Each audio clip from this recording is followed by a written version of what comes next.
बात रामपुर की कर लेते हैं, जहां पर नगर पालिका के सरकारी दस्तावेजों को जलाने के मामले में नगर पालिका अध्यक्ष फातिमा नबी समेत 4 लोगों के खिलाफ रामपुर के थाना गंज में एफआईआर दर्ज हो गई है। इस मामले में पुलिस ने नगर पालिका के 2 कर्मचारियों को सरकारी दस्तावेजों को जलाते हुए रंगे हाथ पकड़ लिया। आप देखिए, सरकारी दस्तावेज जलाए जा रहे हैं। अब सवाल ये है कि आखिर नगर पालिका में छिपाने की क्या कोशिश हुई, क्योंकि नगर पालिका अध्यक्ष ने जो मशीन बरामद हुई थी सफाई वाली, उसको लेकर कहा था कि ये झूठे आरोप लग रहे हैं। लेकिन अब सवाल ये उठ रहा है कि आखिर नगर पालिका के कर्मचारी जला क्या रहे थे। आप देखिए, मौके पर पिटाई भी हुई है इनकी, पुलिस ने इनको पीटा भी है। और सवाल यही है कि आखिर रात के अंधेरे में क्या जलाया जा रहा था। और अब इस पूरे मामले में नगर पालिका अध्यक्ष समेत तमाम लोगों पर मामला दर्ज कर लिया गया है।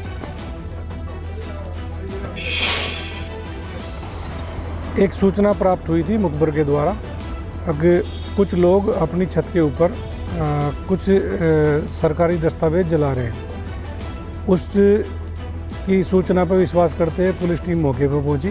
तो जुनैद के द्वारा ये बताया गया कि मुझे नगर पालिका जो श्रीमती फातिमा है, उन्होंने बुला के ये मुझे रजिस्टर दिए थे और उनके लिए बोला गया था कि इनको डिस्ट्रॉय कर दो। ईओ साहब ने आके फिर मुकदमा दर्ज कराया। सब झूठ है। हमारे पास वहाँ एक पुलिस के ऑफिसर आया वहाँ कि हमें पूछताछ करनी है हेल्थ डिपार्टमेंट से। हमारे ईओ ने अखलाक अहमद को बुला लिया। हमने उससे कहा कि आप जाइए, पूरा सहयोग करें पुलिस का। हमने अपने ईओ के साथ उसको भेज दिया थाने। फिर उसके बाद वहाँ पर हमने अपने वकील को भेजा। पता ये चला उसे वहाँ मारा है और उससे बुलवाया जा रहा है कि तूने रजिस्टर जलाए हैं और हमारे खिलाफ या पालिका के खिलाफ या अजहर अहमद फाजिल कुछ लिखवाया जा रहा है उसे रोक के। बड़ी खबर है लखनऊ से, उसका रुख करते हैं। सीएम योगी से मिले हैं राजभर। कल दोनों नेताओं के बीच मुलाकात हुई है और आज सुबह 9 बजे प्रेस कॉन्फ्रेंस करेंगे राजभर। तो अब क्या बोलने वाले हैं राजभर, इस पर निगाहें होंगी, क्योंकि राजभर जब मुंह खोलते हैं तो कुछ धमाका जरूर करते हैं। और लगातार अभी जिस तरीके से उनकी पार्टी में टूट और फूट चल रही है, उन सब के बीच सीएम योगी से ओपी राजभर ने मुलाकात की है। कल दोनों नेताओं के बीच मुलाकात हुई और आज सुबह 9 बजे वो प्रेस कॉन्फ्रेंस भी करने जा रहे हैं। विधानसभा सत्र के पहले दिन अखिलेश यादव के धरना प्रदर्शन को ओपी राजभर ने नौटंकी करार दिया तो समाजवादी पार्टी के नेताओं के निशाने पर आ गए। गाजीपुर में समाजवादी पार्टी के नेताओं ने ओम प्रकाश राजभर पर तीखे प्रहार किए हैं। सपा की जिला अध्यक्ष रामधारी यादव ने यहां तक कह डाला कि राजभर की बुद्धि भ्रष्ट हो चुकी है, इनकी पार्टी खुद समाप्त होने जा रही है। माननीय ओम प्रकाश राजभर जी, इनकी खोपड़ी उलट गई है। इनका दल खुद समाप्त होने जा रहा है। इनके दल में भगदड़ मची हुई है। कोई झूठा आरोप अन्यों पर क्या लगा रहे हैं, उनकी बात सब निराधार है, हवा हवाई है। इस तरह पे ओम प्रकाश राजभर कह रहे हैं ये नौटंकी, ये खुद नौटंकी करके आए हैं। इनका कोई वजूद नहीं था। इनको माननीय मुलायम सिंह यादव ने पहली बार सम्मान दिया था तो ओम प्रकाश राजभर की पहचान कर, और दूसरी बार ये भाजपा में गए, इनकी औकात का पता चल गया। यूपी विधानसभा के मानसून सत्र का आज तीसरा दिन है। 5 दिन के मानसून सत्र में शुरुआती 2 दिन हंगामे की भेंट चढ़ गए। वहीं आज भी समाजवादी पार्टी सदन में सरकार को घेरने का काम करेगी। समाजवादी पार्टी विशेषाधिकार हनन के मामले में एक बार फिर से पैदल मार्च के तहत विधायकों को विधानसभा न पहुंचने देने का मुद्दा उठाने की कोशिश करेगी। और उसके अलावा कानून व्यवस्था और किसानों से जुड़े मुद्दों को भी सपा सदन में उठाने की तैयारी में है। कुल मिलाकर सदन का तीसरा दिन भी हंगामेदार रहना तय है। तो आज तीसरा दिन है विधानसभा के मानसून सत्र का, लेकिन जिस तरीके से 2 दिन बीते हैं, पूरी उम्मीद और आशंका इस बात की है कि आज का भी जो सत्र है वो हंगामेदार होगा।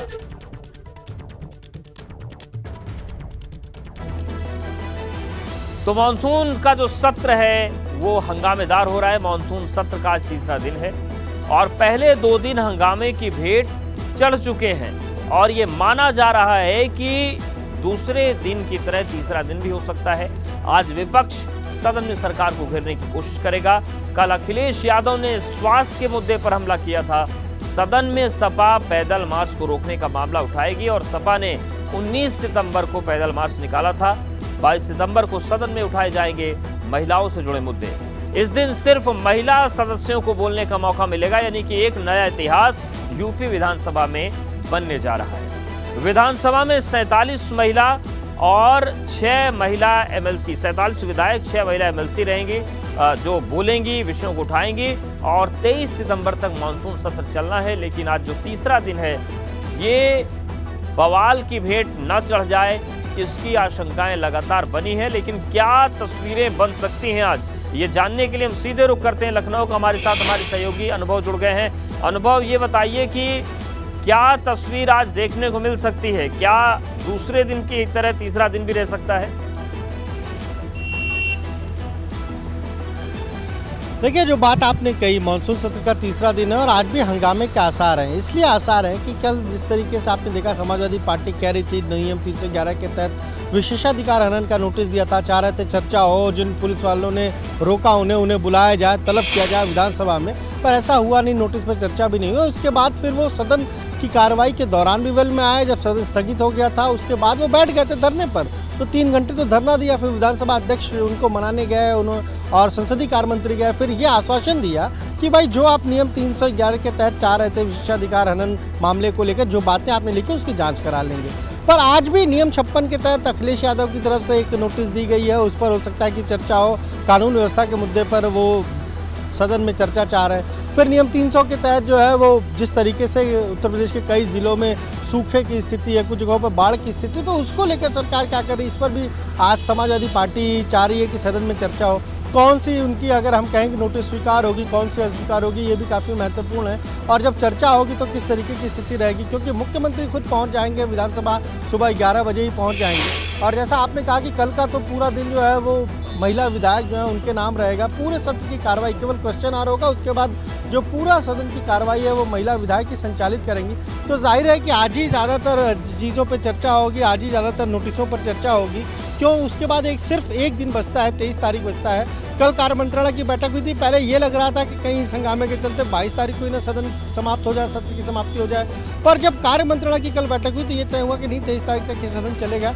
वैसे भी देखिए, बहुत छोटा मानसून सत्र है, विपक्ष जिसे भी लेकर सरकार को घेर रहा है, तमाम सारे मुद्दे उसके पास ऑलरेडी पहले से हैं। आपने देखा 19 तारीख को क्या हुआ, किस तरीके से सपा के पैदल मार्ग को रोका गया, और कल सदन के भीतर क्या हुआ ये भी हमारे दर्शकों ने भी देखा। बिल्कुल, तो चिंताएं कई हैं कि सदन चल पाएगा या नहीं चल पाएगा। लेकिन चिंता ये भी है कि वक्त के साथ जो 3-3, 4-4 और 5-5 दिन के सत्र हो रहे हैं, ये इतने छोटे क्यों हो रहे हैं? क्योंकि इतिहास ये रहा है कि 1.5, 2-2 महीने सदन चला करता था।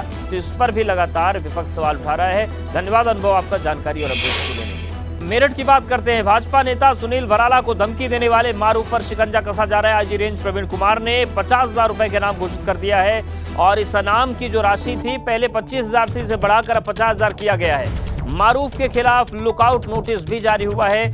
मेरठ पुलिस की 2 टीमें मारूफ की तलाश में दबिश दे रही लगातार, और एक टीम के बारे में जानकारी ये मिल रही है कि एक टीम दिल्ली में भी मौजूद है और अभी तक फिलहाल पुलिस के हाथ खाली है।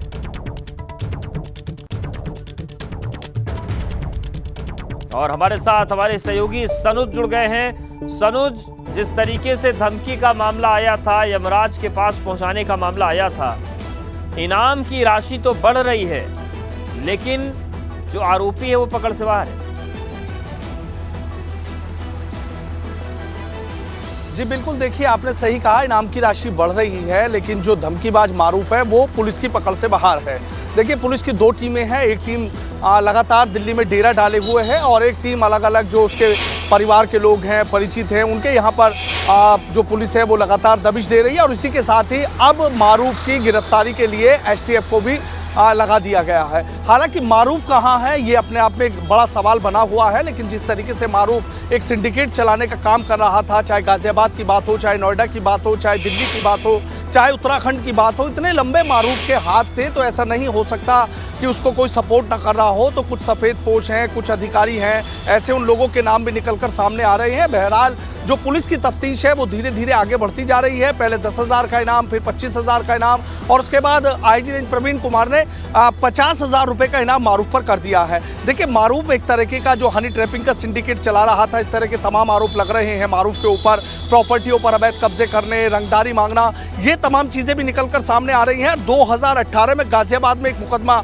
मारूफ के खिलाफ दर्ज हुआ था, जिसमें यह बताया जाता है कि 10 करोड़ रुपए की रंगदारी मांगी गई थी। हालांकि बाद में उस मामले में एफआईआर लगा दी गई थी, लेकिन शायद अब उस मामले को दोबारा से फिर उस मामले को खोल दिया जाएगा। ये तमाम सवाल है। देखिए, मामला बेहद गंभीर है। योगी सरकार है जिस तरीके से अपराधियों पर नकेल कस रही है, और ऐसे में बीजेपी के नेता और पूर्व दर्जा प्राप्त मंत्री सुनील भराला को धमकी दिलाया जाना कि तुम्हें यमराज के पास भेज दिया जाएगा, ये पूरा मामला जो सिद्धार्थ विहार है गाजियाबाद में, वहां पर आवास विकास का एक जमीन का आवंटन को लेकर भ्रष्टाचार हुआ था, और उसकी जो शिकायत है वो सुनील भराला ने की थी, और उसके बाद उन्हें लगातार इस तरीके से जो धमकी दी गई। पुलिस की तफ्तीश आगे बढ़ी तो ये बात निकलकर सामने आई कि मेरठ के आतिफ ठाकुर और दिल्ली के रहने वाले जो रेहान अली है और कासिफ है, इन तीनों ने मिलकर ही उसको बीजेपी नेता को धमकी दी थी। और जब धीरे धीरे तफ्तीश आगे बढ़ी और मेरठ के आतिफ ठाकुर से पूछताछ की गई तो पता लगा कि 5 लाख रुपए में सुनील भराला को धमकाने की जो सुपारी है वो दी गई थी, और ये कहा था कि यदि बात बन गई तो इतना पैसा दिया जाएगा कि सोचा नहीं होगा। बात बन गई का जो सवाल है उस पर पुलिस गहनता से जांच कर रही है कि आखिर ऐसी क्या वजह थी, क्या इसके पीछे की बात थी, क्या बिल्डर को जिस तरीके से उसकी शिकायत की गई और उसके बाद सुनील भराला को धमकी दी गई। तो तमाम ये इसमें जो 3 किरदार हैं, एक बिल्डर है, एक सुनील भराला है और एक मारूफ है, का तो मामला है। और बात बनने पर जो मुंह मांगा पैसा देने की बात हुई, ये सब जांच का विषय है। फिलहाल शुक्रिया समझ आपको जानकारी। बात करते हैं यूपी में लौटते हुए मानसून की, जिसने मुसीबतें बढ़ा दी है। लोग परेशान हैं। यूपी के कई जिलों में इस लौटते मानसून की वजह से हालात बिगड़ गए हैं। अगर वाराणसी की बात करें तो यहाँ पर गंगा नदी का जलस्तर फिर से बढ़ना शुरू हो गया। साथ ही अयोध्या में सरयू नदी भी खतरे के निशान से 53 सेंटीमीटर ऊपर बह रही है।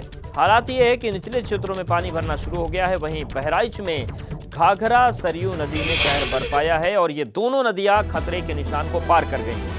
इसी वजह से पानी से कई गांव घिर गए हैं। तटवर्ती इलाकों में बाढ़ के हालात बन गए हैं।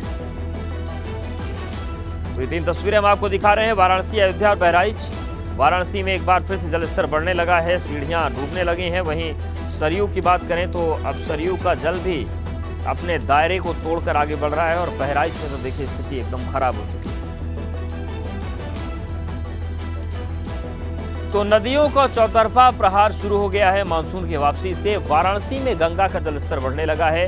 काशी की बात करें तो 1 सेंटीमीटर प्रति घंटे की रफ्तार से गंगा बढ़ रही है। गंगा ने घाट की सीढ़ियों को अपने आगोश में लेना एक बार फिर से शुरू कर दिया है। प्रशासन ने एक बार फिर से नौका पर रोक लगा दी है, जो बाढ़ के चलते रोकी जाती है। अयोध्या की बात करें अगर तो सरयू खतरे के निशान से ऊपर बह रही हैं। खतरे के निशान से 53 सेंटीमीटर सरयू का पानी ऊपर चल रहा है और सरयू का जलस्तर 93.260 सेंटीमीटर पहुंच चुका है। जिला प्रशासन ने अलर्ट जारी कर दिया है।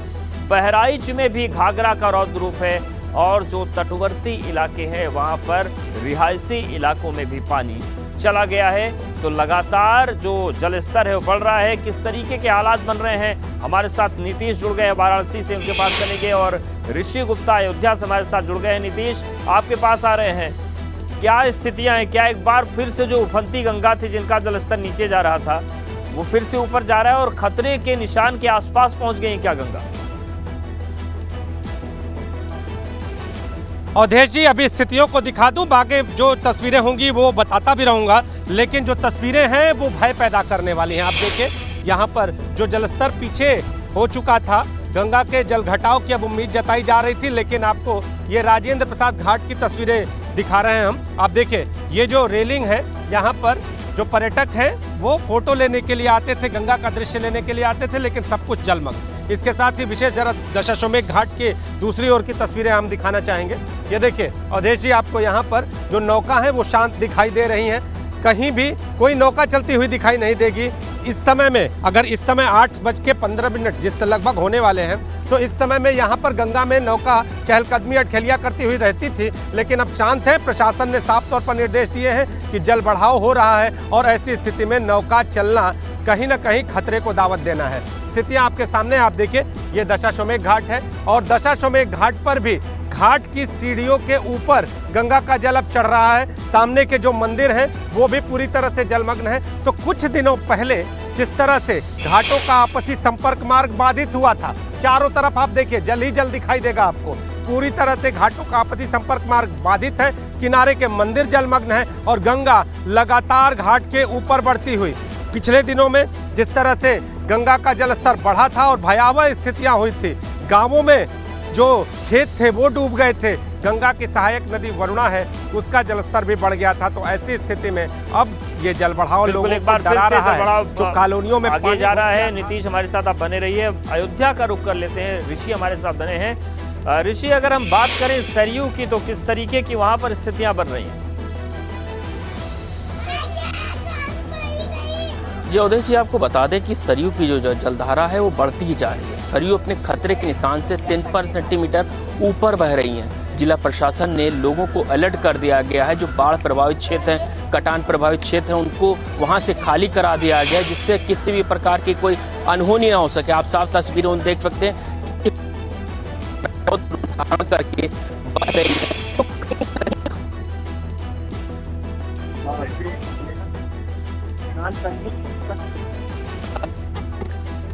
तो बिल्कुल देखिए तस्वीरें हम दिखा रहे हैं सरयू की। कुछ तकनीकी दिक्कतें हैं, ऋषि की आवाज़ नहीं पहुंच पा रही, लेकिन आप देखिए जो तस्वीरें हैं ये एकदम स्पष्ट बता रही हैं कि किस तरीके से रौद्र रूप नदियों ने ले रखा है।